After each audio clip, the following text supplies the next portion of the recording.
Hindi basta-bastang investment ang pagkakaroon ng isang bahay.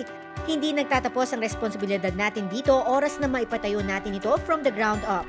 Dahil ang totoong challenge ay nasa kung paano natin pananatiliin itong maganda, maayos at syempre in tip-top condition. 19 years nagtrabaho bilang isang seaman si Mang Rolando. Sa tagal niya overseas, nagawa niyang mamuhunan at makapagpatayo ng isang bahay. Noong nagbabarko pa po ako, pinapagawa ko na ito. Sa sibag para papuwi ko, merong bahay ng pamilya ko. Pero ang sanay dream home, nagmistulang isang nightmare. Nag-iisa lang kasi sa buhay si Mang Rolando. Sa tuwing umaalis siya ng bansa, walang umaasikaso sa kanyang bahay. Minsan natulo, hindi may iwasan tulo dahil sa tagal ng taon ng 1999 pa. Minsan, sige, agad ako, tatagpian ko ng konti sa ibabaw para lang hindi tumulo. Gaya ng isang kotse, kinakailangan ng ating bahay ng regular maintenance at pag-alaga. Kung ihahalin tulad dito sa mileage at usage ng sasakyan, ang bahay ay nakararanas din ng wear and tear dahil sa katandaan. Kaya naman kinakailangan din ito ng regular and yearly maintenance para masiguro na palaging komportable at livable ang ating bahay. Ang house maintenance is importante sa isang bahay because it increases yung lifespan ng ating tirahan. Kapag well-maintained yung bahay, for the structural components, mas safe siya kasi nababantayan mabuti yung bahay. While a home will naturally deteriorate over time without proper maintenance, nakakadagdag din sa mabilis na pagkasira nito ang improper planning and use of poor quality materials. Pero bukod doon, ano pa nga ba ang mga dahilan kung bakit nasisira at nagde-deteriorate ang ating tahanan? One thing is yung weather natin. Pag sobrang init, nagkakaroon tayo ng humidity sa loob. Pag heavy rains o pag umuulan, nagkakaroon tayo ng leakages. Medyo masakit sa ulo yung pagkakaroon ng leakages sa bahay because naapektuhan niya yung structural components. Meron tayo doon mga bakal, nagkakaroon ng corrosion. Kapag umuulan, syempre nabubukbok niya yung mga kahoy. So yung mga doors natin and etc. nabubulok. Aside from the climate or the weather natin, yung mga movements din ng mga lands. For example, nagkaroon tayo ng earthquake, gagalaw yung flooring natin, so nagkakaroon tayo ng pop-up na tiles and etc. Safety hazard din ang pagkakaroon ng isang unmaintained home. Kapag nga pumasok yung tubig dun sa mismo structure ng bahay natin, yung mga electrical natin, like yung mga electrical outlets, possible din siyang pumutok kapag nadaanan ng tubig. Bukod sa structural damages, mahalaga rin ang home maintenance para makaiwas sa health risks. Nagkakaroon tayo ng molds kapag napapasukan ng tubig. Nagkakaroon ng moisture doon sa loob ng bahay natin. Chemical kasi ang molds eh. So, hindi siya safe for children, hindi rin siya safe for the old ones.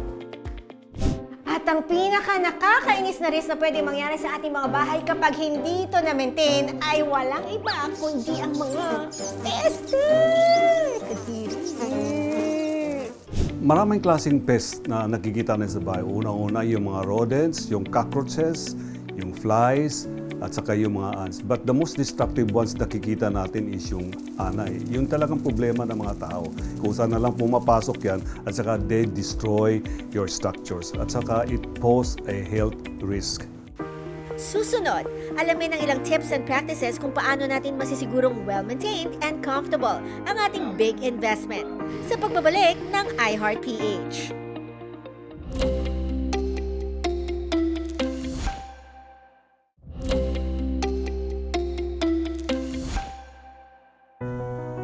Mahigit 30 years na ang nakakaraan nang magtrabaho bilang isang OFW si Nanay Loli. At ang bunga ng kanyang pagsusumikap ay ang bahay na ito na unti-unti niyang napagyaman sa paglipas ng mga taon.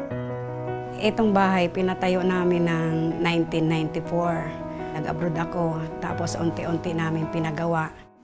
Hindi biro naging sakripisyo ni Nanay Loli para sa kanyang pamilya at lalo na sa pagpapatayo ng kanyang dream home. Kaya naman talagang pinagkakaingatan niya at inaalagaan ang kanyang big investment by properly maintaining her family's home. Taon-taon, tinitingnan namin kung anong mga sira ng mga bahay. Una, pinatitingnan ko muna yung mga yero, yung butas, yung mga tulo, at kung kailangan palitan. Tapos yung mga gutter, at pati ng mga tubig para hindi lumaki yung aming bill. Palagi na tinitingnan yung kung may mga anay kasi makikita naman natin yung mga bakas niya. Yun ang una doon sa mga kahoy, pumupunta yung mga anay eh.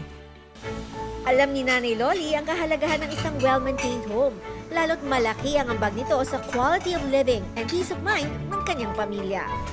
Pag makikita mong malinis ang bahay, parang ang ating isip maliwalas. Maganda talaga tingnan pag ang bahay ay malinis. Prevention is better than cure, ika nga. At ang kasabihang yan ay maa-apply din natin sa pag-maintain ng ating bahay. At para makaiwas tayo sa sakit ng ulo in the long run, ugaliin natin ipacheck at alagaan ang ating bahay. So ang mga kailangan natin bigyan pansin at bantayan sa pag-maintain ng bahay, number 1, yung leak natin. Once na may makita tayong tumutulo doon, possible kasi na mas lumaki pa yung damage nun, mas malaki pa yung magiging gastos ninyo later part.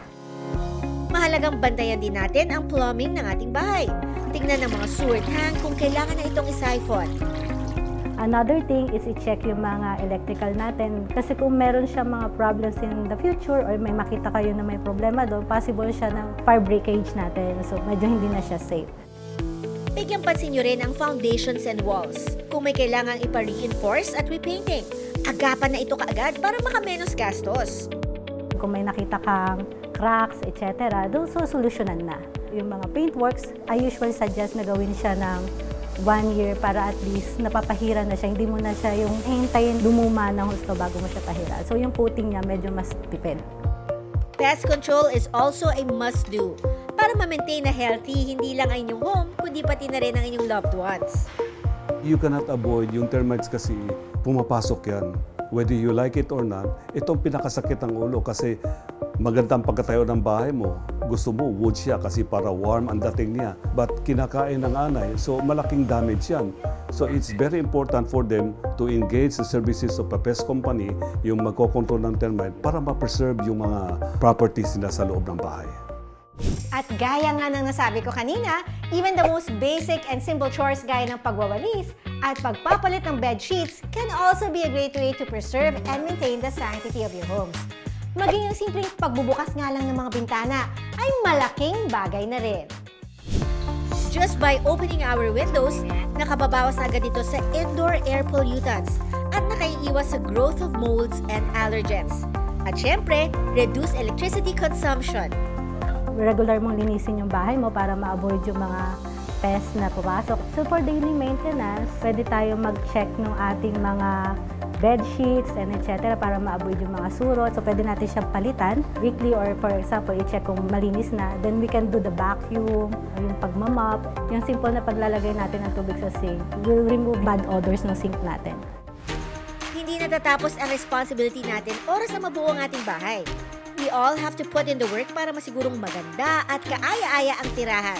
Because after all, the home becomes a home the moment we take good care of it.